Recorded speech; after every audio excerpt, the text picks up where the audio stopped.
Hello. The two questions that I chose to answer today are what are the powers that I have as a student, and how do they influence the communication I have with students, professors, and administrators? And the second question that I chose was how can I use the information I learned on leadership theories to develop my leadership skills? To answer the first question, the powers that I have are referent power, reward power, and connection power. Referent power in our textbook is stated by Miller and Wall to be the power given to someone because you want them to like you.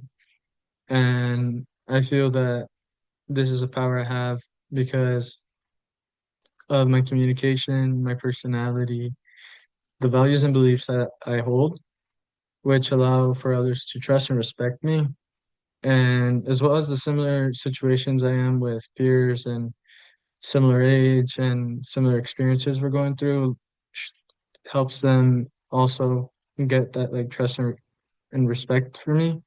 And I think that that's why I would have them. And then reward power in our textbook is stated by Miller and Wall to the ability to control someone's actions through positive reinforcement. And depending on the situation, if I have the correct things to offer, I definitely have that reward power. And then connection power. I've met many people through baseball, school, work, and church. So I have a strong support system and many people in different fields, former ASU alumni and people who own businesses. And in our textbook, connection powers but is stated to be the connections you have to people in power or a strong support system by Miller and Wall. And with those people that I've met, I definitely have those connections.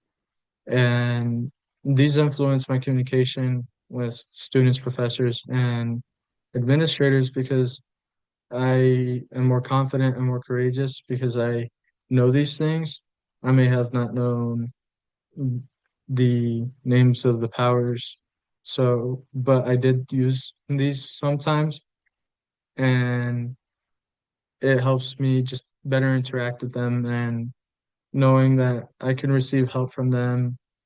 And if I'm denied that help or whatever it may be, I know that I have those connection powers, that support system, or I can always use those powers to influence someone else and or receive help from someone else. And that's how I've used it.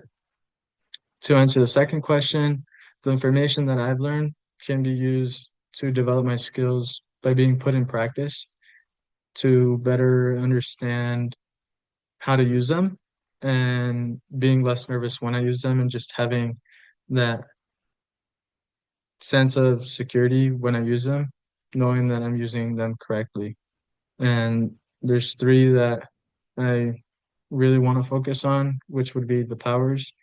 Powers is stated to in our textbook by Valanci and Kelly to be the abilities that someone has to influence others' actions, beliefs, behaviors, or values.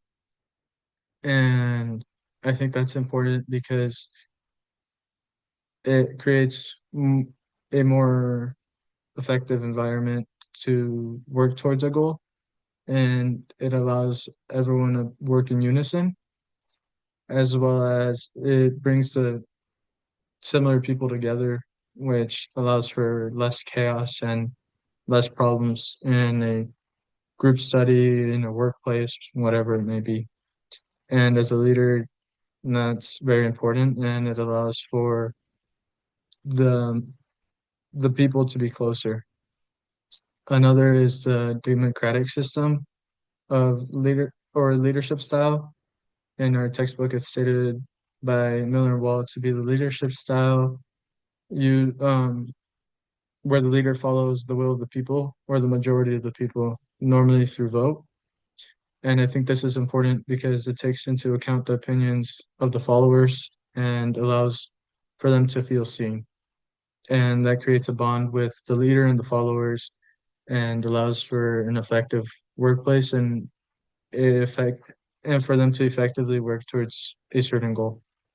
And the one that caught my attention the most was situational leadership theory, because in our textbook, it's stated to by Miller Wall to be, sorry,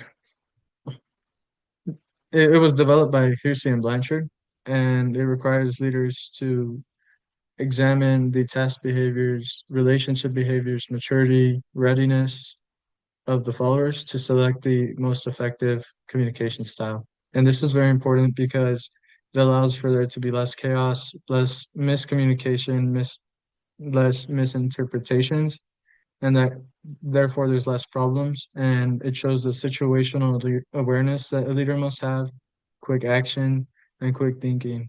And those skills are further developed by putting them into practice, and it creates a better leader. Thank you for your time.